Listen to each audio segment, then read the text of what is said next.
Et il Après me une pose seule la question, chair. après une seule chair, vous allez faire quoi? Et je lui dis, bah écoute, je crois que ça va être le Sacré-Cœur. Et il me dit non.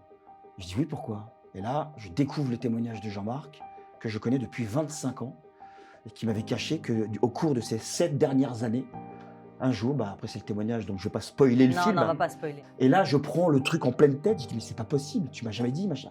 Et il faut que tu viennes participer au film, quoi. Et il me dit bon d'accord. Et on a pris nos caméras et on est allé à Angers. Et puis c'est vrai qu'on a eu moult signes en fait pendant au moins un mois. Alors des signes très concrets, hein. Je rentre dans une boutique de décoration, je vois des coussins en forme de Sacré-Cœur, des miroirs en forme de Sacré-Cœur. Je On retombe le sur mon voyait partout à la masque, fin. sur mon ancien, On le voyait sur le partout. masque de Covid où j'avais en tout cas brodé un Sacré-Cœur. Steven qui ouvre un bouquin, il tombe sur un signé Sacré-Cœur. Voilà, c'était presque un peu too much, quoi. Pour montrer vraiment le côté que le Seigneur rejoint tout le monde. Il n'y a pas de rang social, de religion, de frontière ou de quoi que ce soit, ou de couleur de peau, ou machin, de culture. Le Christ, il a un message, je t'aime mon amour. Et on voit voilà, comment les artistes se sont emparés de sa Sacré-Cœur et de cet écartellement de la poitrine, de vraiment se donner Superman à copier sur Jésus, quoi. Parce que c'est vraiment ça, hein, voilà. C'est ça. Et dans tous mes états, pour les conneries, machin. Je voyais que le curé était, ça le gonflait. Il m'a dit, qui regarde vers lui resplendira. Sortez, allez devant le Saint-Sacrement. Chers amis, j'ai eu l'immense plaisir de recevoir Sabrina et Steven Gunnell, les réalisateurs du documentaire Sacré-Cœur. Vous savez, ce documentaire qui retrace la dévotion au Sacré-Cœur de Jésus, qui connaît un véritable succès avec plus de 100 000 entrées cumulées en moins de 2 semaines. Alors dans cet entretien, on a pu revenir sur leur film, sur les coulisses de celui-ci, et on a voulu vous partager cette émission en intégralité sur YouTube. Vox Fidei, c'est la nouvelle émission religieuse de Frontières Plus que j'ai le plaisir d'animer avec Lino tous les dimanches. Pour l'écouter, vous pouvez nous retrouver à 10h sur Radio Frontières, puis à midi en replay sur l'application Frontières Plus. Nous avons déjà fait 5 émissions avec l'abbé Mathieu Raffray sur l'engagement chrétien, avec Joseph Touvenel sur la justice sociale, encore avec Benjamin Blanchard sur la question des chrétiens persécutés. Donc pour retrouver ces émissions, n'hésitez pas à aller sur www.frontières.plus et à vous abonner. Sur ce, je vous invite également à vous abonner à notre chaîne YouTube, à partager cette vidéo, la commenter et la liker. Également, le film Sacré-Cœur est toujours en salle, je vous invite à aller le voir, c'était vraiment un merveilleux film. Mais je vous laisse maintenant avec l'entretien de ces 2 réalisateurs. Bon visionnage.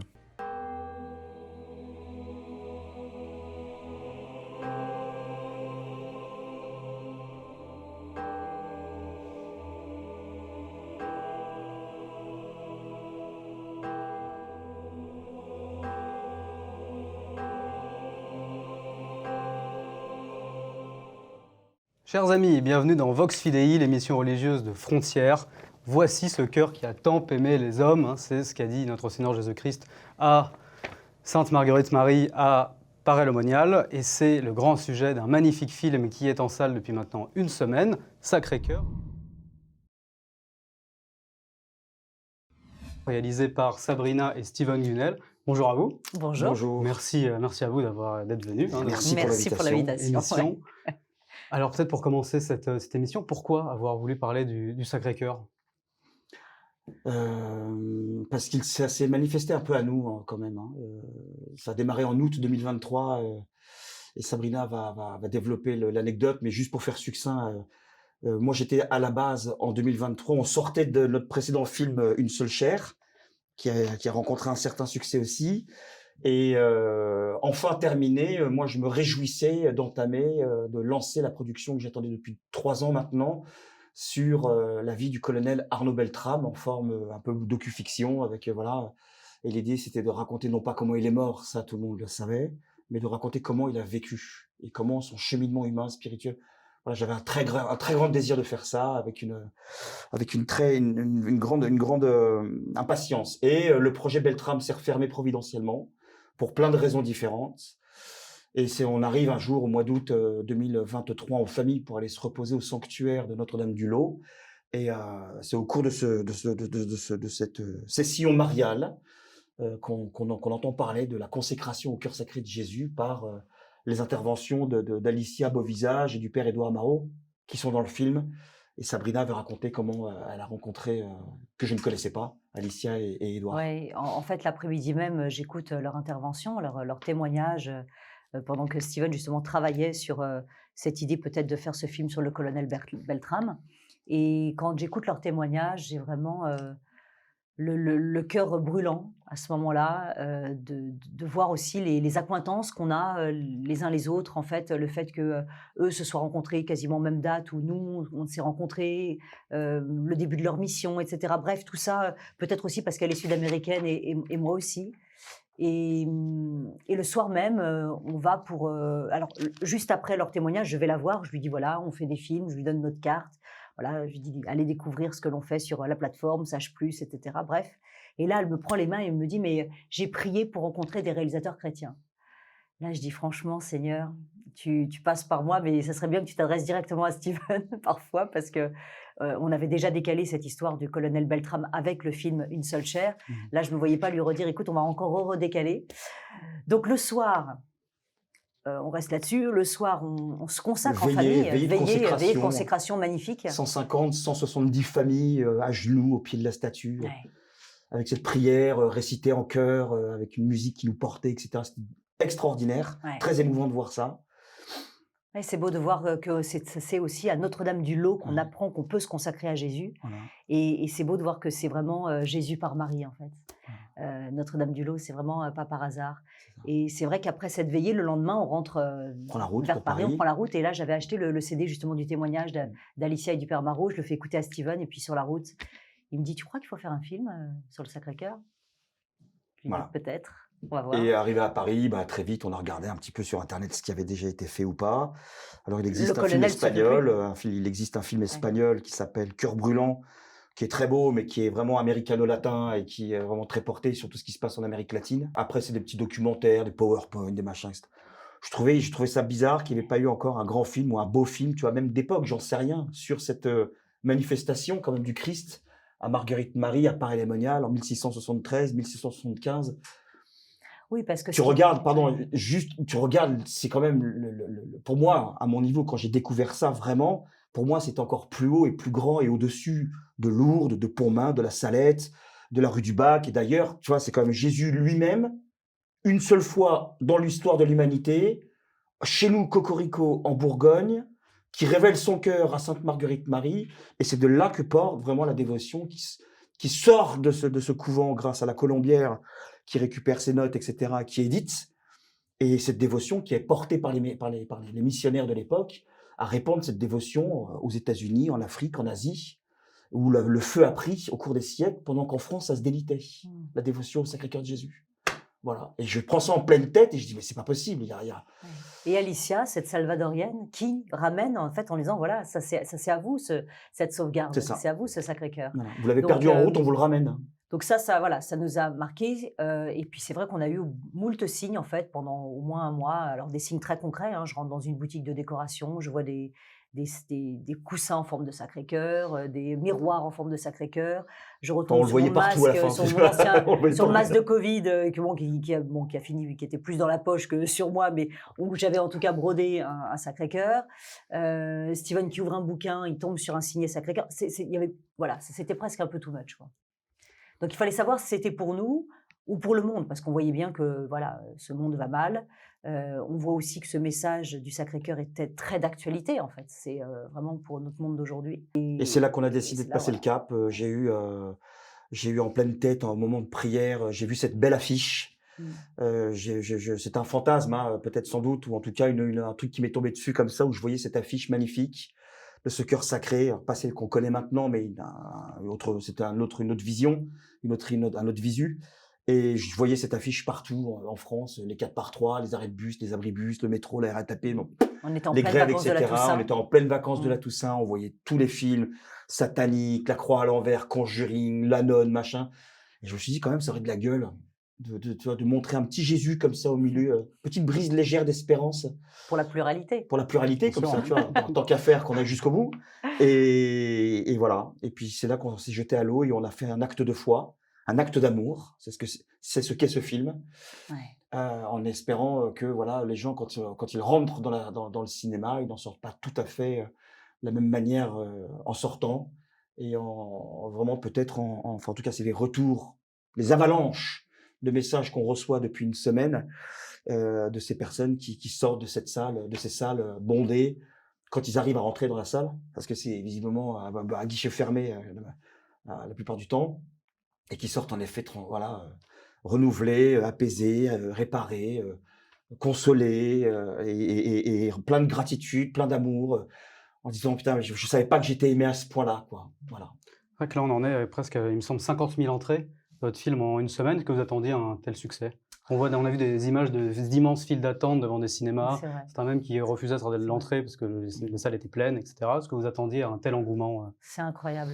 Alors oui, on fait des films, en Ouais. espérant qu'ils soient vus par le plus grand nombre, parce que c'est, notre mission, nous, on est missionnaires, hein. On n'est pas des réalisateurs, inspirés, qui se sont dit: «Tiens, un jour, j'aime le cinéma, je vais faire du cinéma». Non, on est 2 artistes, au commencement, Sabrina avec sa particularité, sa carrière et moi la mienne, et qui fait que, quelques années après, un mariage, compliqué au début, on a, découvert, même providentiellement, que notre place était peut-être derrière la caméra plutôt que devant, pour mettre en lumière de beaux témoignages et mettre un petit peu d'espérance, d'amour et de la beauté, histoire de faire des films contemplatifs qui permettent de conduire à une certaine oraison et de se dire: «Tiens, le prolongement du film, des Gunnel que je vais voir, quel qu'il soit, et ben, le prolongement me conduit peut-être à la prière, en tout cas, ou à rentrer intérieurement, à me poser les vraies questions sur ma nature, sur le projet de vie que j'ai, sur, qui je suis, d'où je viens, où je vais», et cetera. Voilà. Et on en est très heureux. C'est une joie immense pour nous d'annoncer le Christ à travers, tous les thèmes qu'on a traités durant, presque 15 ans maintenant. Et donc on espère toujours que ça marche, évidemment, mais on est tout petit au départ, tu vois? Tu l'équipe au complète là pendant 10 ans, et sur Sacré-Cœur, on s'est retrouvés, on était 100 tous les jours pendant 3 semaines, quoi, tu vois? Ou 15 jours, à diriger les comédiens, les chefs de poste, et cetera. Donc on se dit, tu vois, c'est quand même presque 800 000 balles de budget, ça serait dommage qu'on fasse, 1 000 entrées, quoi, en effet.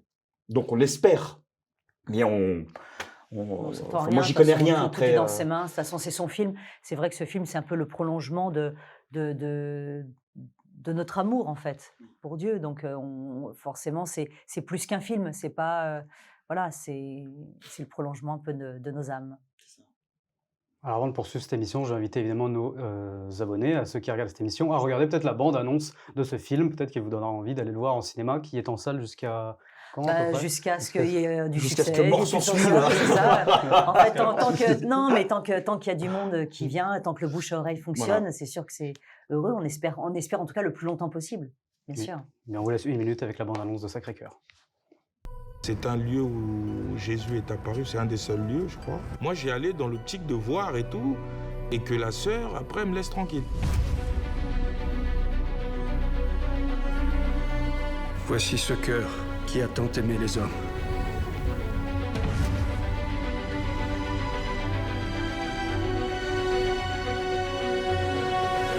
C'est une femme du XVIIe siècle qui voit très régulièrement, alors c'est non seulement Jésus, elle voit des anges. La supérieure se dit, elle est normale celle-là ou pas?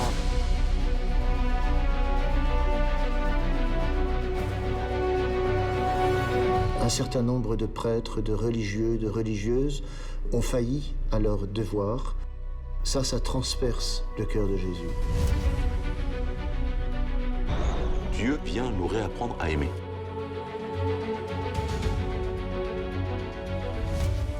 J'avais bien compris que cet amour, il ne dépendait pas de ce qu'on avait fait avant. Donc tout le monde pouvait l'aimer, tout le monde pouvait le rencontrer, et il fallait que tout le monde le rencontre.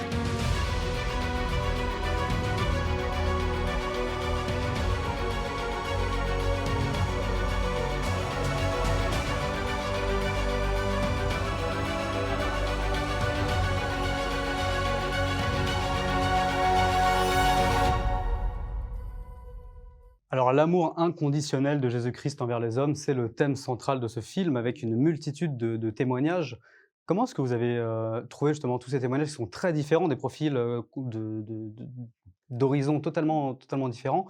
Comment est-ce qu'on s'y prend pour La retrouver justement première personne qu'on a appelée tout de suite quand on a eu l'idée, et ce visuel en tête de cette belle affiche, qui nous a vraiment, réjouis à l'idée de faire tout ça, pour être sûr et être bien validé, on a appelé, tout de suite le recteur de Paray-le-Monial, le père Étienne Kern, pour, lui faire part de cette idée et avoir un petit peu son avis pour savoir si on n'était pas en train de fantasmer, ou si c'était une bonne ou mauvaise idée, et cetera, et cetera. Et donc on l'appelle, on lui annonce, et là il éclate de rire et il nous dit: «Mais c'est génial. C'est merveilleux parce que dans un mois démarre le jubilé des 350 ans des apparitions. Donc là, on est en 2023. octobre ou novembre, je sais plus, Novembre 2023. 2023. On est en novembre 2023 et commencé en décembre donc 2023, le début du jubilé des 18 mois de cet anniversaire. Et donc il me dit, ça tombe à pic, c'est génial. Donc les cocos, foncez, je suis avec vous, vous avez 18 mois pour pondre le film. Comme ça, il arrive à la clôture du jubilé en juin 2025. Et on y est presque arrivé. Et on y est arrivé. Moi, je voulais une sortie nationale en juin 2025, mais non, c'était juste quelques avant-premières à Paris, bref. Mais on y est arrivé. Et donc, c'est avec lui qu'on a commencé à travailler. Il nous a orientés, conseillés, parce qu'il a passé quelques coups de téléphone, on a lu des bouquins, Sabrina a enquêté, et voilà. Oui, on a lu bien sûr le livre, enfin voilà, les écrits de Marguerite Marie, ça nous a aidé pour les scènes de fiction, mais pour les témoins, c'est notre 9e long documentaire.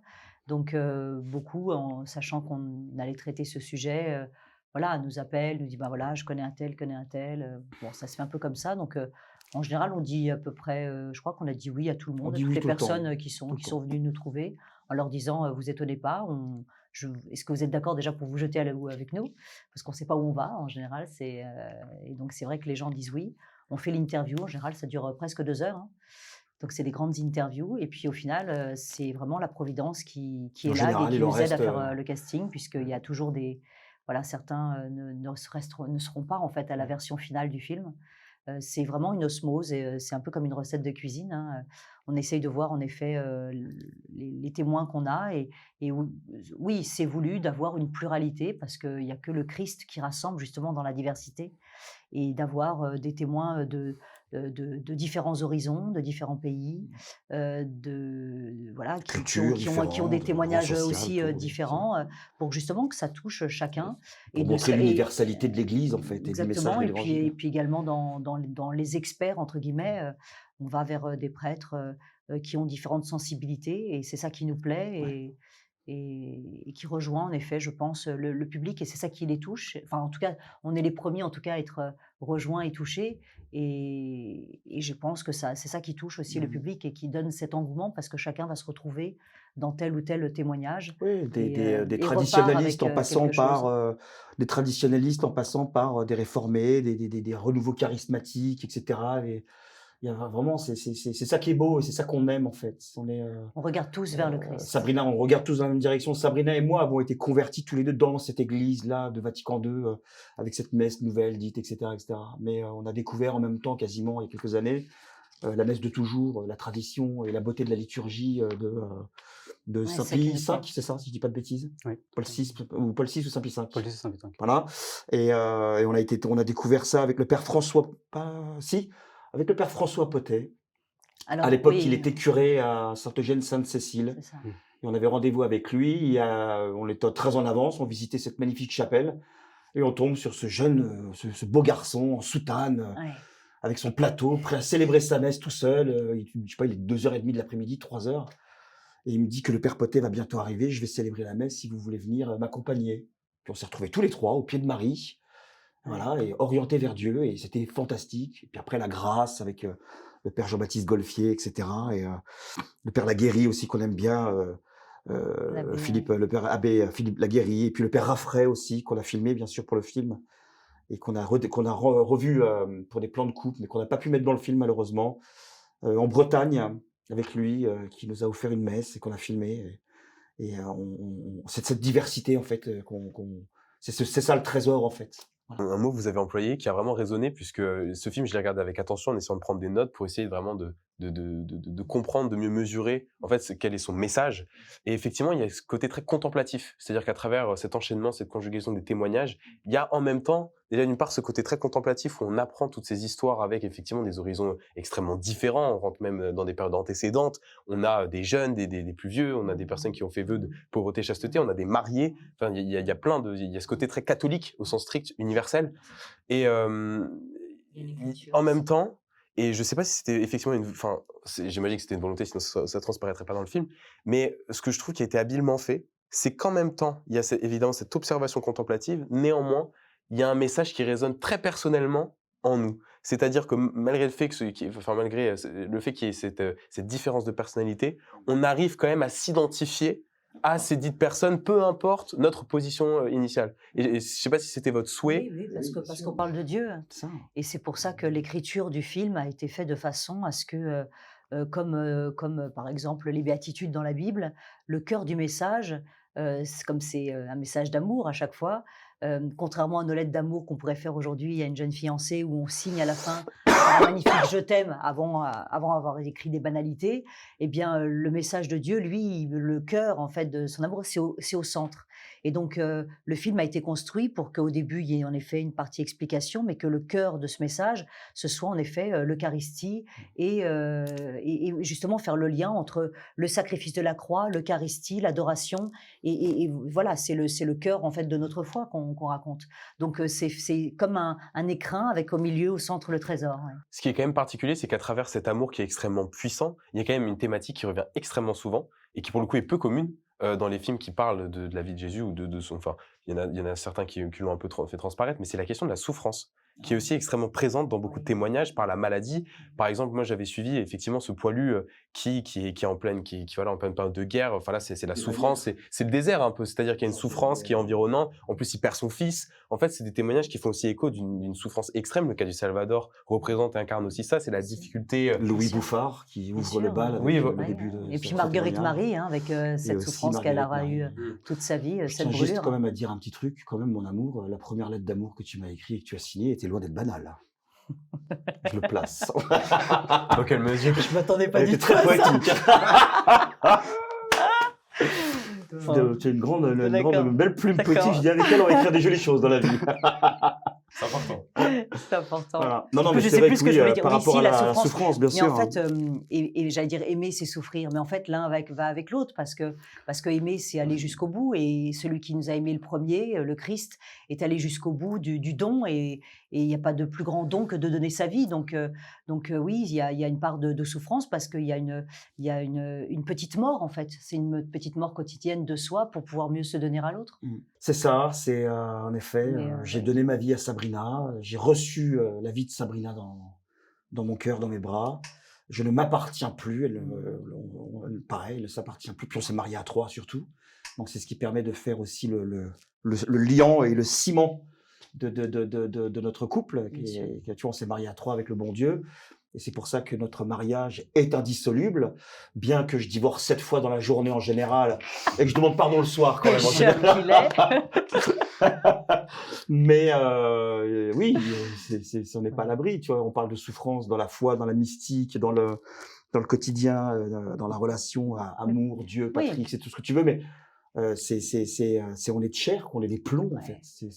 Et ce monde est difficile. On voit bien que ce monde est difficile. Ça, on partait aussi de ce constat. Ça répond à la première question aussi. C'est vrai que il n'y a pas un jour où, enfin voilà, quand on écoute les informations, où il n'y a pas un jeune qui se fait poignarder, un prof qui se fait, enfin voilà, c'est quand même violent, catastrophique, c'est violent. Et puis les gens aussi de plus en plus connectés et finalement de plus en plus seuls derrière leur écran. Donc pour nous, on s'est dit finalement ce message qui peut-être pour certains diront mais c'est quoi ce message du 17e qui est poussiéreux, etc. En fait, est terriblement d'actualité. Et ce monde a soif et il n'y a qu'à voir en effet les queues qu'il y a à la sortie enfin à l'entrée plutôt des cinémas, des gens qui se précipitent pour aller le voir parce que justement il y a cette soif d'absolu, cette soif de plus grand et de cette verticalité qui manque tant à ce monde qui en fait est beaucoup trop finalement à l'horizontale et qui manque d'élévation et parce qu'on est fait pour le ciel. Oui, il manque de transcendance, de lumière. absolument. On est fait pour le ciel, on est fait pour la sainteté.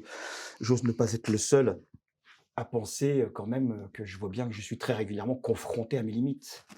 Dans ma patience, dans mon amour, dans ma relation avec les enfants. Tu vois, on a 2 ados, ils sont en pleine forme. Et, les ados, et que des fois, tu as dans un âge très simple. Voilà, et bon, bref, mais voilà, avec amour toujours, tu vois. Et je vois bien que c'est consolant de pouvoir de savoir qu'il y a un lieu qui existe, qui est l'amour du Christ. Alors bien évidemment qui se donne dans les sacrements, à la messe, à la confession, au baptême quand on est ça, cette source inépuisable. magnifique. Mais je me mets à la place parce qu'ils sont aussi légion de toutes ces personnes parce que je viens un peu de là, pas du monde rural non plus, faut pas exagérer, mais d'un lieu petite bourgade dans le sud, un lieu très simple au niveau des rangs sociaux, très pauvre culturellement, etc. J'ai passé mes 25 premières années sans l'église, sans la foi, sans Jésus, sans rien. Et depuis 25 ans, on voyage beaucoup et on a vraiment le privilège de pouvoir, sillonner la France, alors pendant des années grâce à nos films et puis aussi par les paroles de témoignages, les bouquins qu'on a sortis, les films, aller aux avant-premières et cetera. Il y a des lieux, putain, il y a des gens, il faut qu'ils fassent 50, 80 kilomètres, pour aller à la messe le dimanche. Et ils vivent dans un lieu, putain, où l'église, la chapelle, il y en a qu'une, elle est fermée. Ouais, la France est terre de Donc mission. on n'a plus, tu vois, on n'a plus accès dans certains endroits et dans beaucoup d'endroits, accès au sacrement, accès à avoir la possibilité de rentrer dans une église et de prier en petits groupes, machin, etc. Je dis pas que c'est le désert, hein, je dis pas ça, mais on a été frappé de voir des trucs. On a eu des témoignages comme ça. Hein, et donc de savoir, juste pour conclure, que je peux avoir dans ma maison, dans ma demeure, voilà, cette icône du cœur sacré de Jésus, du cœur immaculé de Marie, et de savoir que cet amour, malgré la distance avec l'Église, les sacrements, parce que la région, le monde est comme ça, c'est quand même une grande consolation dans l'espérance. Parmi tous les témoignages qu'on peut retrouver dans votre film, est-ce qu'il y en a un qui vous a particulièrement marqué, où vous vous êtes dit je l'ai interrogé pour ça, mais je ne m'attendais pas à un message aussi poignant? Ouais, moi j'aime bien Jean-Marc et Sylvie, moi. Ouais, parce que pour la petite anecdote, c'est Jean-Marc et Sylvie qui est ce couple qui témoignent dans le film, sont des amis que je connais depuis, je vais dire 20 ans, 25 ans. Elle, Sylvie, elle est directrice, elle est responsable en aumônerie dans un bahut à Angers. Pastorale. Voilà, c'est ça, directrice pastorale dans un bahut à Angers. Et c'est l'une très vite qui, quand j'ai sorti mon bouquin il y a 25 ans, m'a fait témoigner. Bref, et on est vraiment devenus frères et sœurs avec son mari Jean-Marc, etc. Et donc, de temps en temps, je passe les voir, tous les 2-3 ans, un coup de téléphone, un SMS, joyeux anniversaire, je t'aime, gros bisous, voilà. Et on se retrouve pour Une seule chair, ils organisent une projection du film Une seule chair au Pâté d'Angers. Je me suis dit, mais le film est sorti il y a 1 an maintenant. Non, ça faisait quelques mois, mais en tout cas... Quelques mois quand même, en tout cas, tu vois. Mais je dis, mais bon, vous êtes sûr de vouloir faire un truc, vous allez remplir? Ils ont rempli une salle de 450 personnes de place. Et ils ont organisé. Bref, donc on part là-bas pour assister à cette projection. Et puis dans la voiture, on discute. Et puis ils nous demandent quelle est la suite. Après ils nous posent la question, après Une seule chair, vous allez faire quoi? Et je lui dis, bah écoute, je crois que ça va être le Sacré-Cœur. Et il me dit non. Je dis oui, pourquoi? Et là, je découvre le témoignage de Jean-Marc, que je connais depuis 25 ans, et qui m'avait caché qu'au cours de ces 7 dernières années, un jour, bah après c'est le témoignage, donc je ne vais pas spoiler le film. Non, on ne va pas spoiler. Mais en fait, il nous raconte ce qu'il nous dit dans le film, en fait. Ce qui leur est arrivé dans le film. Voilà. Et là, je prends le truc en pleine tête, je dis, mais c'est pas possible, tu m'as jamais dit, machin. Et il faut que tu viennes participer au film, quoi. Et il me dit, bon, d'accord. Et on a pris nos caméras et on est allé à Angers. Ouais. Et dans leur belle cuisine, là, dans leur jolie maison, on a posé nos caméras là-bas. Et là, ça a fini en larmes, quoi. Et pour moi, c'était très, très, très émouvant, quoi. Mais le témoignage de Louis Bouffard aussi, le témoignage de Zoé, le témoignage de tous. Rodrigue, incroyable. Nous sommes les premiers reconvertis, en fait, en écoutant leurs témoignages. C'est parce que ça nous touche, nous, qu'on espère qu'à travers nos petites caméras, ça rejaillisse sur les personnes. On se dit, si ça nous a touchés, ça les touchera aussi. Donc, on essaye de conserver au mieux, en effet, leur témoignage, de ne pas le trahir, en tout cas. C'est vraiment important. Moi, je dirais peut-être que ce serait Sœur Laetitia, parce qu'elle n'était pas prévue au casting du tout, et que c'est justement lors de cette semaine où on a recueilli pas mal de témoignages, on avait un planning un peu comme vous, voilà, attitré à telle heure telle personne, à telle heure telle personne, et puis on se retrouve à la cantine le midi du lieu qui nous accueillait justement, et là je vois sur la table à côté justement cette sœur que je connaissais, puisque elle avait comme moi étudié la catéchèse du Bon Pasteur, donc s'était formée à cette catéchèse pour les petits. Et je lui dis, qu'est-ce que tu fais là? Donc, c'était un peu des retrouvailds plutôt sympathiques. Et alors, je lui raconte ce qu'on fait. Et elle me dit, mais moi, j'ai une histoire avec le Sacré-Cœur. Et elle nous raconte ça à table. Et je lui dis, mais tu nous raconterais ça dans la caméra? Alors, c'est vrai que dans le film, je ne vais pas spoiler, mais voilà, on l'a plutôt utilisée comme experte plutôt que comme son histoire personnelle. Mais c'est vrai qu'elle a une histoire personnelle, puisqu'elle a grandi au pied de la butte Montmartre. Et voilà, elle nous raconte tout ça et son parcours incroyable. Qui a conduit à la vie religieuse. Voilà, et elle va former justement, elle va être à l'initiative de sa propre communauté qui est donc du côté qui est en Corse, avec les sœurs du Rosier de l'Annonciation. Et ce qui est quand même particulier, c'est qu'à travers ces différents témoignages, on a aussi l'expression d'une nouvelle tendance, c'est qu'on a de plus en plus de retrouvailles de la foi à l'âge adulte. Et c'est vrai que dans vos témoignages, il y a évidemment des personnes plus âgées, mais il y a aussi des jeunes personnes. Moi, j'ai été assez frappé de voir cette footballeuse qui, alors qu'elle est pourtant jeune, elle n'a pas forcément issu d'un milieu très croyant, qui retourne un peu sur les chemins de l'église.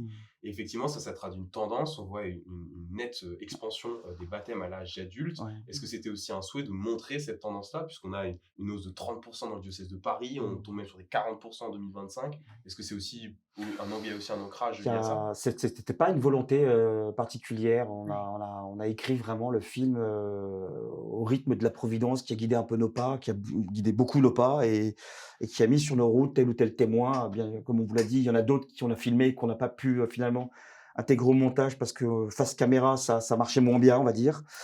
Alors, en tout cas, c'était moins évident après à la post-production. Mais en effet, cet éclectisme, en tout cas, ça oui, on voulait, pour montrer vraiment le côté que le Seigneur rejoint tout le monde. Il n'y a pas de rang social, de religion, de frontière, ou de quoi que ce soit, ou de couleur de peau, ou machin, de culture. Le Christ, il a un message: je t'aime, mon amour. Tu viens de mon Père et tu vas à lui. Je te prends par la main si tu veux bien. C'est tout.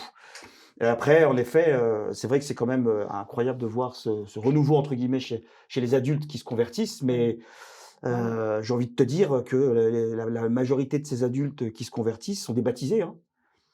Et donc, c'est des gamins, au départ, qui ont reçu un baptême. Et un jour, un ami prêtre m'a dit, parce qu'il voyait qu'on en faisait beaucoup à travers mon témoignage, les livres, voilà. Il me dit: Steven, ton témoignage, ta conversion, vous en faites tout un pataquès, mais c'est rien d'autre qu'un baptême efficace, hein. Donc, à un moment donné, tu as été baptisé un jour, tôt ou tard, ça va te péter à la tronche, mais voilà. Attendez pas d'être au fond du trou, tu vois, c'est aller, voilà. Ouais, c'est vrai que c'est intéressant ce que tu dis. Je pense qu'en effet, ça Mais ça me fait plaisir. Ça n'a pas été. Que tu dis, c'est intéressant ce que je dis, ça me fait plaisir. Mais c'est vrai que ça n'a pas été en effet un choix de notre part, mais peut-être parce qu'on est nous-mêmes, on va dire, convertis. Mais moi, j'ai demandé le baptême à l'âge de 10 ans, par exemple. Moi, je viens d'une génération où je pense que je ne suis pas la seule, où on a dit à mes parents, quand j'avais 3 ans, le prêtre a dit: mais non, maintenant elle est trop grande, il faudra le temps de le cater pour qu'elle se baptise. Voilà. Voilà, j'étais plus un bébé, j'étais plus à l'âge adulte, donc peut-être que toutes ces personnes-là viennent aussi de cette génération où on leur a dit: vous verrez, et puis bon, comme on leur a dit on verra, bah finalement voilà, il s'est rien passé pour eux, et c'est aujourd'hui à l'âge adulte qu'ils retournent vers le baptême. Mais finalement, on est des reconvertis au quotidien. Il y en a qui ont reçu le baptême, qui sont peut-être nés dedans et qui se disent: bah moi j'ai pas eu. C'est vrai que Steven a quand même une histoire très particulière. Il y en a beaucoup qui connaissent son histoire. C'est vraiment une histoire à la Saint-Paul où il tombe de son cheval, il découvre voilà tout ça. Beaucoup sont des catholiques, on va dire, de naissance, mais à un moment donné, il y a un choix qui se pose, il y a un choix qui est fait, et justement, c'est cette bascule qui est intéressante. Et en fait, c'est pour ça que ça touche tout le monde, parce qu'on est tous prêts à retomber dedans, à rechoisir, à re-aimer et à se replonger. Donc, il n'est jamais trop tard. Voilà, c'est ça aussi. Il y a eu la fameuse fracture. Enfin, je suis issu de cette génération. Je suis de 74, avec des parents, un père anglais rocker qui débarque en France. En mai 68, la première chose qu'il voit, c'est boulevard Saint-Germain et les pavés qui partent et qui jettent à la gueule entre les flics et les manifestants. Et là, il est arrivé, il a fait: wouh, rock and roll, super. Il est arrivé, il a dit: c'est génial, j'adore la France. Et une maman vénitienne qui débarque après la guerre à l'âge de 4 ans, qui atterrit à Annecy. Voilà, les deux deviennent un peu 68 ards, et puis là, c'est toute la génération hippie, sexe, drogue, rock'n'roll, interdit d'interdire, nanana, avec toutes les belles promesses qui font de bonheur, etc., où la quasi-majorité, voilà, sont tous partis en vrille à la fin, on va dire, voilà, et qui, voilà, ils reviennent en effet à quelque chose qui est plus bon, en fait, qui est meilleur, plus doux, plus fort, plus... Ce qui crée aujourd'hui une société où, malheureusement, on a de moins en moins de baptêmes d'enfants. On a ce côté sécularisation en fait, de la foi en France, mais comme vous l'avez très bien dit au début de cette émission, la France reste quand même une grande terre de mission chrétienne. En fait, il y a beaucoup aujourd'hui ce phénomène des adultes baptisés en hausse chaque année. En réalité, ce sont juste ces enfants qui n'ont pas été baptisés il y a 20 ans, qui se retrouvent à retrouver la foi de leurs ancêtres en France et à répondre à cette... J'ai un ami qui m'a donné une belle image alors pas de la France, mais oui, en effet, parce que ça me frappe quand tu dis France, terre chrétienne, etc. Moi, je le dis en toute simplicité, bravo les ONG, les associations missionnaires chrétiennes qui partent à Madagascar, en Afrique, en Asie. Il n'y a pas de lézard, tout ce que tu veux, il n'y a pas de souci. Je te demande simplement d'aller jeter aussi un œil du côté du Grand Est, tu vois, Ouais, Charleville-Mézières, Nancy, machin, où là, c'est la Côte d'Azur d'où je viens. Il y a, là aussi, il y a beaucoup de missions. Là, là, il y a de la terre de mission aussi. Et en fait, une terre de mission, c'est quoi? C'est un tas de cendres. On la met dans la cendre, tu vois, tu soulèves un peu, tu remets quelques fagots, tu souffles et ça repart. Et il suffit simplement de rallumer un peu la flamme. Après, le brasier, il part tout seul après. Pour rebondir sur ce que vous venez de dire, c'est intéressant parce qu'il y a 2 semaines de cela, on avait une émission avec Benjamin Blanchard, directeur général d'SOS Chrétiens d'Orient. Benjamin. J'ai moi-même fait pas mal d'émissions avec cette ONG. Et à chaque Eh fois oui. qu'on était en Orient, il nous disait « Merci pour votre action chez nous, mais il faudrait aussi peut-être prévoir SOS Chrétiens d'Occident chez vous parce que toute cette foi, vous commencez à la perdre et il suffirait, oui. comme vous l'avez dit, Eh oui. d'une Absolument. étincelle pour relancer le Exactement. brasier de la foi. C'est exactement Ouais. ça. Et c'est ce C'est qui une nous belle a idée, ça. frappé avec justement ces missionnaires qui sont partis parler du Sacré-Cœur et cet amour qu'il y a du Sacré-Cœur aux Amériques, Nord-Sud, je mets tout le monde, l'Afrique, l'Asie. Et en France, le Sacré-Cœur, nous, quand on s'est lancé dans le film, on nous a dit mais pourquoi vous allez parler du Sacré-Cœur? Ouais, c'est ringard, oh là là. C'est poussiéreux, c'est quoi Ça, ce c'est truc? le moyen-âge, C'est quoi? C'est sulpicien, c'est cuculapraline, c'est tout ce que vous voulez. Et là, on s'est dit non mais qu'est-ce qu'il nous raconte quoi? Donc C'est horrible, hein. et de voir que voilà, c'est par une salvadorienne que c'est revenu avec c'est une vraie missionnaire. Parce Elle qu'il va partout en il faut France, voir hein, ce qu'ils c'est leur font. mission, Je vous hein. invite, je vous exhorte Ah ouais, parce que nous on a à montré inviter un jour le Ouais. père Marot et Alicia, Ouais, parce que c'est c'est deux puissant. gars, enfin deux personnes qui sont c'est un binôme, qui font ça depuis des années maintenant et qui sillonnent la terre entière Ouais. pour aller annoncer le Sacré-Cœur, la dévotion, la consécration, etc. Et c'est juste incroyable ce qu'ils font. C'est incroyable. Ils nous envoient de temps en temps des photos, des vidéos, Ouais, etc. c'est ça. Bon, on l'a Ils mis nous un ont peu dans le fait, ils film. nous ont fait, Tu ils nous spoil ont pas fait le un truc. Moi, j'aurais jamais osé faire. Même, j'ai vu Salut Marie à la fin de la projection Sacré-Cœur à Boulogne, je sais plus où c'était. Acte de consécration, ils ont fait prier toute la salle. Voilà, ils ont fait prier toute la salle debout. Parce qu'en Seigneur fait, Jésus, ils leur ont je me donné consacre à toi. oui, c'est ce qu'elle m'a expliqué. Ils ont donné en fait les images du cœur de Jésus, voilà, les ont donné. Et puis et du coup, les gens ont demandé mais comment on fait pour se consacrer? Voilà. Et comme le prêtre était là, il a dit si vous voulez, on le fait. Ah ok. Donc avec le petit reste qui restait, ils l'ont fait. Mais effectivement, il y a quelque chose qui est assez particulier, c'est que il est vrai qu'en France, par un ancrage culturel multifactoriel, depuis les Lumières et depuis parce que il est vrai que la France contemporaine s'ancre dans la Révolution française, dans du caractère de la déchristianisation, dans considérer que le fait que le christianisme soit caduque, il y a vraiment une lutte revendiquée de beaucoup d'engences politiques qui souhaitent effacer, silencier le christianisme, qui considèrent effectivement, c'est un peu la culture canale, de dire qu'effectivement les Français ruraux, ils sont ringards, que leur pratique finalement les désuète, elle a plus sens. Mais il y a un autre truc, dont vous avez un peu parlé, qui est un peu teinté dans votre discours, mais que j'ai trouvé très fort, ça a été les questions de, évidemment, il y a notre choix vers le fait de tendre Dieu, mais il y a également l'accompagnement de Dieu dans cette démarche-là. Et il y a une phrase qui m'a pas mal marqué dans mon visionnage, ça a été un moment où Sainte Marguerite Marie, elle voit cette présence christique, elle dit mais j'aurais pas les épaules pour faire ça. Et le Christ répond Laisse-moi faire. C'était laisse-moi faire. Et ce qui montre ce travail du Christ en nous aussi. C'est-à-dire qu'il y a cette double identité où évidemment c'est nous qui par amour souhaitons cheminer vers ce sillon, mais par un accompagnement aussi. C'est Saint Paul. Ce n'est plus moi qui vis, c'est le Christ qui vit en moi. Exactement. C'est le Christ, c'est Jésus qui lui-même dit sans moi vous ne pouvez rien faire.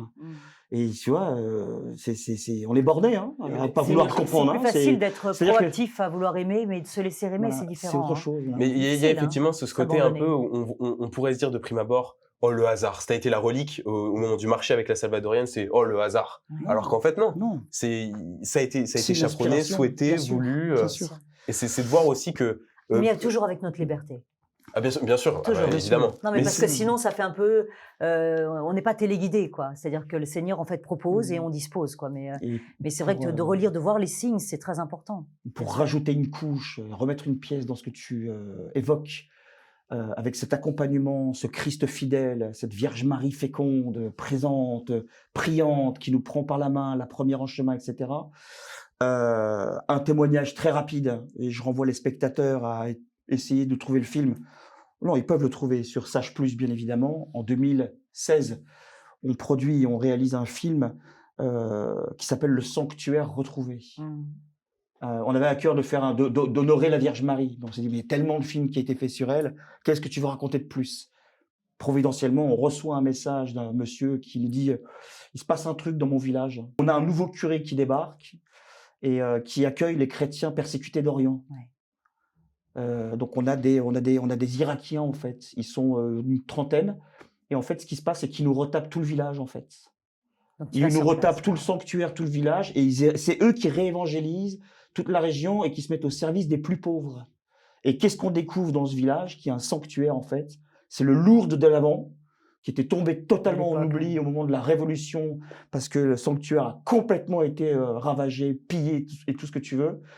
Et le curé retrouve la statuette miraculeuse de Notre-Dame de Montaigu, dans les décombres, machin, etc. Il réintronise Marie dans son église, et c'est reparti comme une fumée de poudre. Et il se rue les gens là-bas.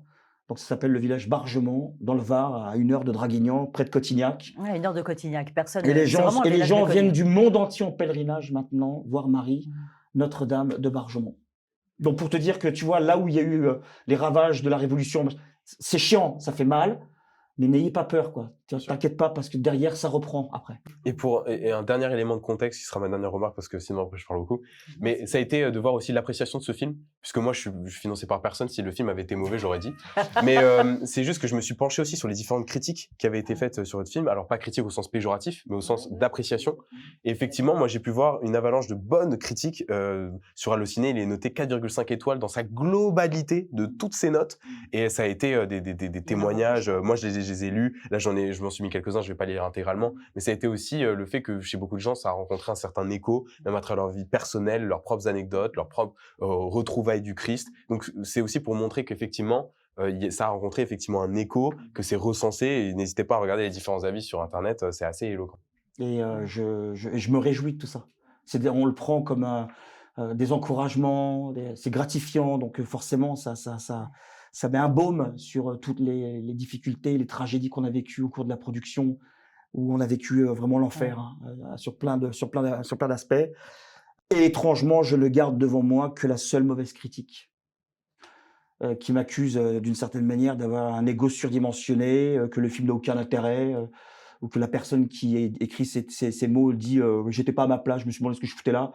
Et voilà, et je ne garde que ça en fait devant moi. Parce que d'une certaine manière, ça me. C'est à eux qu'on a envie de parler. C'est putain, mais qu'est-ce que je n'ai pas fait qu'il fallait, Seigneur, pour que celui-là, tu vois, paf, son cœur explose d'amour. Ouais. Qu'est-ce qu'on a manqué dans le film? Qu'est-ce qu'on a manqué dans l'écriture? Comment me suis-je mal exprimé? Parce que c'était visiblement au cours d'une avant-première dans le Var, à Toulon, dans lequel on a pris la parole après devant le public, où on s'était exprimé.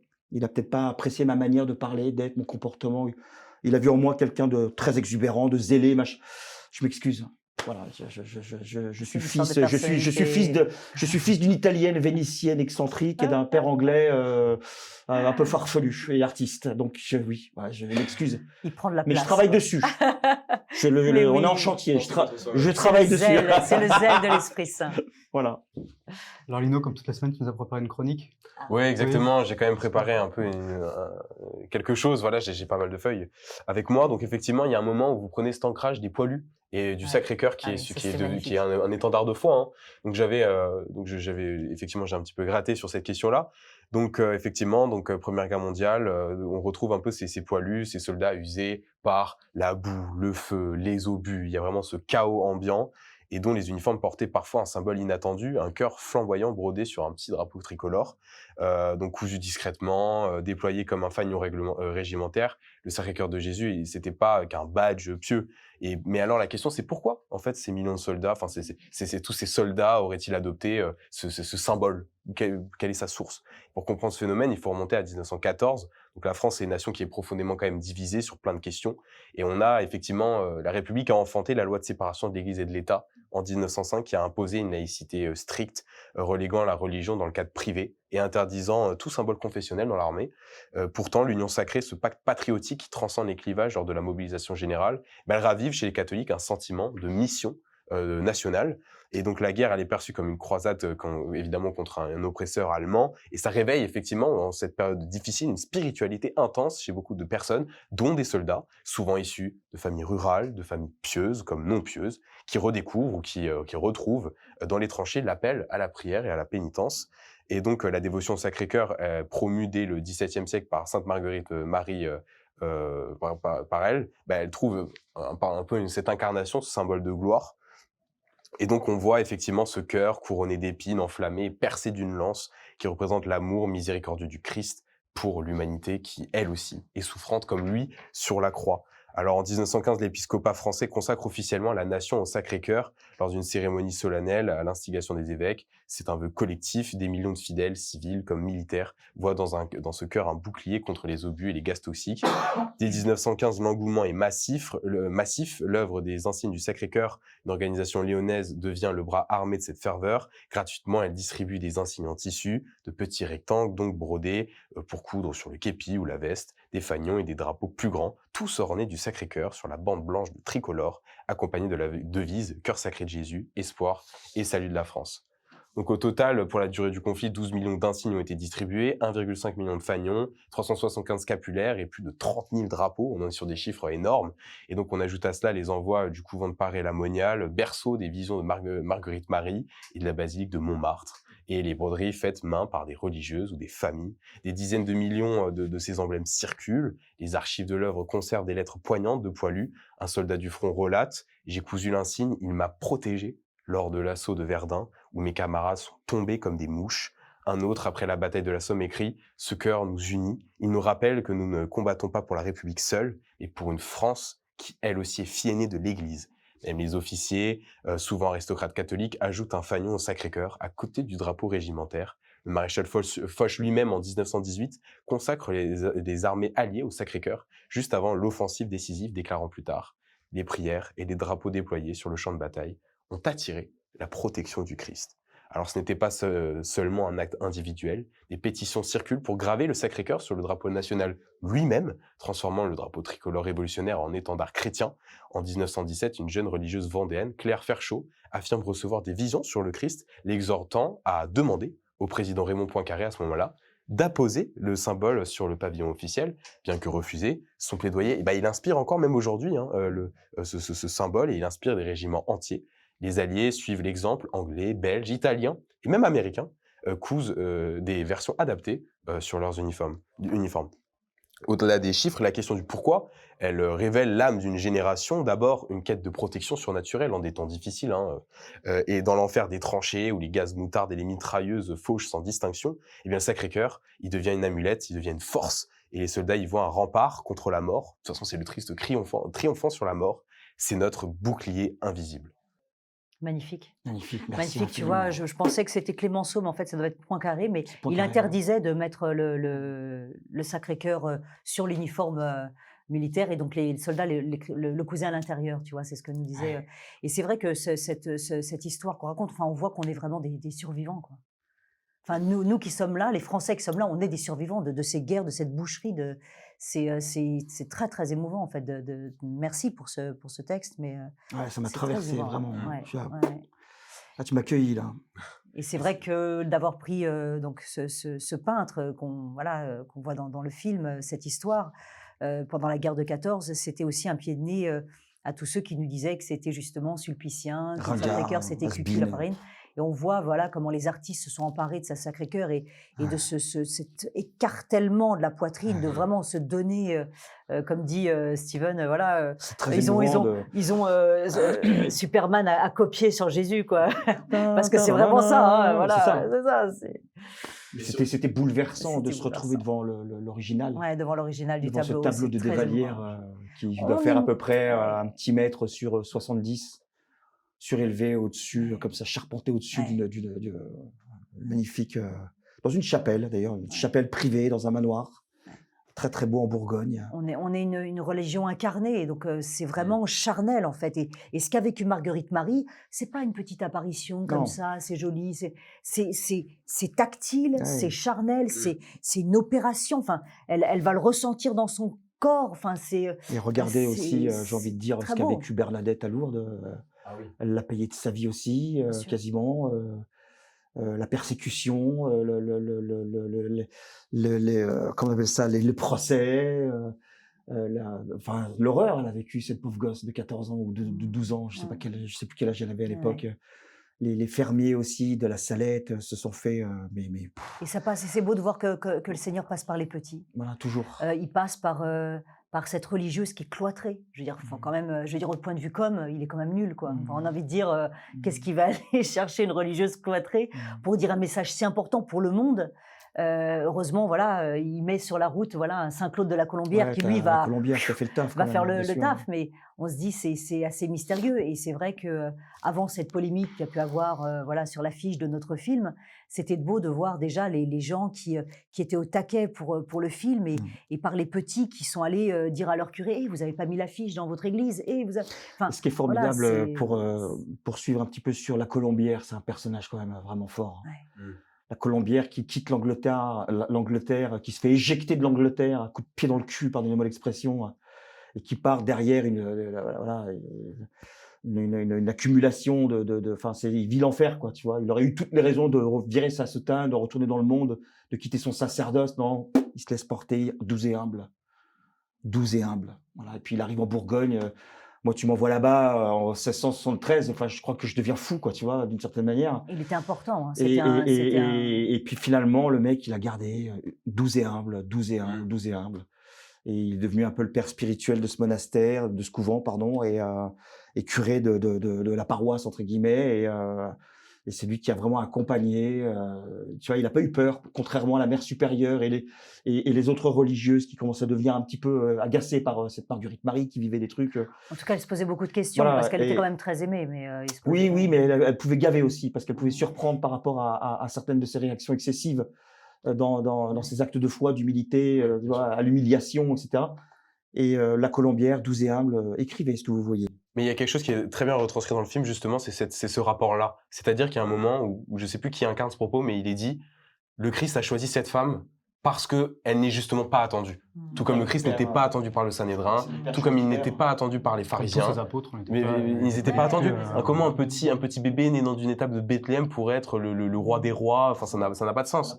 Et le Sanhédrin lui-même considérait, mais comment... C'est donc lui, ce chevalier, qui est venu vaincre la mort, qui est venu délivrer le peuple d'Israël. C'était pas du tout ce qui est attendu. Et ça, c'est ce même rapport qui est exercé là. Un rabbin sur un âne. Non, mais vous rigolez, j'espère.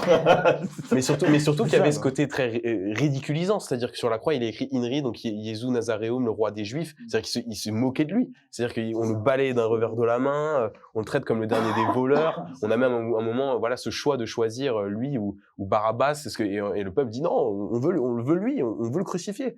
Et c'est d'avoir tout ce rapport, et c'est aussi effectivement ce rapport à la souffrance. C'est-à-dire que parce que le Christ a vaincu la mort, nous devons nous aussi vaincre les ténèbres, vaincre le désespoir. Et même là, sur la croix, même à travers toute cette passion, ça a été aussi Saint Pierre, qui malgré toute la persécution romaine, voilà, ça a été des siècles extrêmement difficiles. Aujourd'hui, en plein cœur de Rome, on a la cité de l'Église catholique, on a Saint Pierre, ce qui est quand même la victoire absolue du christianisme sur son oppresseur à ce moment-ci. C'est vrai. Ouais, en t'écoutant parler, tu dis vrai, et c'est vrai que on a cet héritage, on a cette espérance. On revient de loin hein, en France, hein, notamment. Hein. Moi, je le vois grâce à notre métier et toutes les enquêtes qu'on a menées, tous les films qu'on a faits. Je dis putain, quand même, hein, c'est pas gagné encore. Hein. Mais bon, si c'est gagné dans le sens où le Christ est vainqueur, mais au niveau de la chrétienté en France, c'est pas gagné. Au cœur même de l'Église, hein, c'est pas gagné, hein, parce que tu vois les chapelles divisées, les divisions, c'est chaud, hein, les mecs. Hein, mais ce qui est difficile, c'est qu'il y a vraiment eu cette volonté de tabula rasa, la table rase, d'effacer cette identité chrétienne. Maintenant, ça a été le débat sur les vacances. Ouais. Est-ce qu'on dit vacances de Noël? Est-ce qu'on dit vacances d'hiver? Moi, je tiens à rappeler à nos auditeurs qui ne sont souvent pas au courant, dans la Marseillaise, lorsqu'on dit, souvent il est dit dedans un sang impur. Mais que veut dire le sang impur? Mais le sang impur, ce sont les anti-révolutionnaires. Beaucoup sont irrigués par ce côté anti-révolutionnaire qui est tout à fait légitime. Mais du coup, même dans notre hymne national, on a un appel à la détestation de ces gens qui sont critiques à l'égard de la révolution. Donc ça va qui sont chrétiens. Oui, voilà, oui, c'est ça. Qui sont chrétiens. Mais c'est l'art de l'euphémisme, c'est dire oui, mais le sang impur, non, qui sont les D'où la raison. C'est un appel à égorger les chrétiens. D'où l'adage. Abreuve nos sillons, si tu veux dire la phrase d'après, tu vois. C'est ça. C'est ça. D'où l'expression un chrétien seul, c'est un chrétien en danger, un chrétien qui crève. On l'a bien vu, nous, au cours de la production, on aurait pu baisser les bras, abandonner, mais 1000 fois, vraiment. Tu vois. On n'a pas été, même à l'égard de, je vais le dire en toute simplicité, l'Église avec un grand E a pas été tout de suite dans les starting blocks avec nous. Tu vois, ça a été chaud, hein, franchement, on a été déçus, hein, vraiment. Hein. Et puis voilà, maintenant que ça marche, voilà, on reçoit des mails et des coups de téléphone, c'est sympa. Mais tout ça pour dire qu'il y a eu des centaines et des centaines de personnes qui nous ont soutenus, qui sont la racine. de ce film, qui nous ont, parce qu'un Des producteur, c'est priants quoi? aussi. C'est quelqu'un qui fait la manche. Et donc, on a fait la manche, on a fait une levée de fonds, et tu as 800 personnes qui ont donné 10 balles, un peu d'argent ici ou là, machin, bref. Et on a surtout 350 personnes, grâce à une dame qui est malade, d'une maladie incurable, qui a eu dans le cœur l'idée de monter un groupe de prière pour nous, pour ce film. Et ça fait 2 ans que ça prie, il y a un groupe WhatsApp. Et tous les jours, Il y en a un qui met une photo, il y en a un une petit truc, un photo, Sacré-Cœur, prière, une machin. prière, une neuvaine. On est porté, ce film est porté, cette production est portée par un bastion de 300 âmes qui, tous les jours, prient. Mais ils sont en Afrique, ils sont en Asie, ils sont aux États-Unis, ils sont partout dans le monde. Hein. C'est pas parisien, c'est pas l'Île-de-France, hein, c'est pas franco-français. Et On les connaît pas. sans eux, mais je dois même le dire, tu vois, un micro-témoignage, hier, j'étais à 2 doigts de t'appeler pour dire je viens pas. Parce que voilà, petite crise passagère, fatigue, coup dur, petit combat, etc. Et vas-y, elle remet une pièce dans la machine en disant, bah tiens, regarde, on va commencer la neuvaine à Saint-Michel-Archange, pour vous encore, pour la sortie de ce film. Et tout de elle a suite, bah, ça réalisé. déjà, moi j'allais mieux, miraculeusement. Et on découvre que la neuvaine s'arrête le 16 octobre, fête de la Sainte Marguerite Marie. Donc si tu veux, c'est plein de trucs comme ça qui fait que voilà, on se réjouit, on finit par se réjouir en fait. Et la reconversion perpétuelle, enfin, t'as pas le choix en fait. Voilà. Ouais, parfois c'est difficile, même lorsqu'on voit par exemple la grande tragédie. J'espère que vous aurez l'occasion de relire encore vos évangiles, c'est hyper important. Moi, parfois j'oublie de le faire. Mais par exemple, c'est la grande tragédie de Jean le Baptiste, où voilà, il suit son cousin, il est prophète, il a quand même un groupe qui compte sur lui, etc. Et le voir qui meurt pour une simple offrande de tête dans un mariage, enfin, c'est absolument quelque part un peu grotesque. Les Mais pour chrétiens. autant, jusqu'à la fin, il garde la confiance, il est souriant face à la mort. Et ça a été la prison, ça a été et pourtant, c'est cette incandescence. Moi, ce qui m'avait particulièrement frappé là, dans mon chemin de conversion, c'était que je me disais, ok, d'accord, on me promet une vie, d'accord, il y a cette acmé, il y a cette finalité. Mais en fait, quand je vois ces gens-là, je me dis pas, ils sont pas solaires, en fait, ils incarnent rien. Par contre, quand je voyais mon prêtre de paroisse rurale, dans laquelle ils avaient peut-être un groupe de 50 fidèles, mais en fait, je le voyais toujours souriant. Je me disais, mais c'est pas possible, mais qu'est-ce qu'il a que j'ai pas? Qu'est-ce qu'il a compris que j'ai pas compris? Et donc, il y a ce devoir d'humilité, d'introspection, dans lequel on est censé faire la compréhension de quelque chose qu'on ne maîtrise pas, mais qui demande aussi un travail. Ouais, c'est vrai. Tu cites, Nous sommes le sel de la terre, pas la farine du gâteau, tu vois. Et c'est vrai que là, on parle de choses où on se dit humainement, objectivement, ça a l'air de pas aller, ça ne va pas, etc. Mais le but qu'on recherche, c'est la sainteté, donc c'est le ciel. Finalement, on n'est pas fait pour ce monde. Ce monde, en fait, il est de passage, il est très court, plus ou moins court en fonction des personnes. Mais je veux dire, aller au plus grand, on va dire 100 ans. Et puis après, c'est l'éternité. Et on est fait pour cette éternité-là. Donc, il faut garder ça en effet en ligne d'objectif, bien sûr. Tu citais Saint Jean-Baptiste. Moi, c'est ma punchline. Il faut que je diminue pour qu'il croisse. Il faut que je diminue pour qu'il croisse. Il faut que je diminue pour qu'il croisse. Pour qu'il grandisse. Oui. Pour qu'il grandisse. Et plus je m'efface en lui, plus il grandit en moi, plus c'est lui qui rejaillit en fait dans le monde. Voilà, c'est la prière de Marguerite Marie, 1673 ans plus tard. Seigneur Jésus, rends mon cœur semblable au tien. Voilà. Et moi, la phrase que je garde aussi toujours devant moi, malgré parfois les critiques ou les attaques, parce qu'on se fait tirer dessus, hein, quand même. Hein, c'est pas toujours simple hein, faire de ce qu'on fait nous. Hein. D'abord, il y en a un qui est pas content. Voilà. Je pense que le diable ne veut pas qu'on fasse ces films, et donc il nous tire à boulet rouge dessus et il fait tout pour que ça pète d'un moment à l'autre. Il y a tout bout de champ dans le quotidien, voilà. Et mais quand même, cette petite phrase que je garde toujours et qui me ramène au visage rayonnant de ce prêtre en campagne qui est toujours souriant comme toi là maintenant, qui regarde vers lui resplendira. Voilà. On est dans un monde où tout le monde se regarde le nombril, où regarde nos petits machins, nos petits pétards, nos petits trucs qui vont pas, nos petits machins, nos petites mièvreries, etc. Tu vois, je me rappelle un jour, je rentre en confession, j'étais dans tous mes états pour des conneries, de machin. Je voyais que le curé ça le gonflait. Il m'a dit, qui regarde vers lui resplendira, Steven. Voilà. Sortez, allez devant le Saint-Sacrement. Paf. Étincelle. Qui regarde vers lui.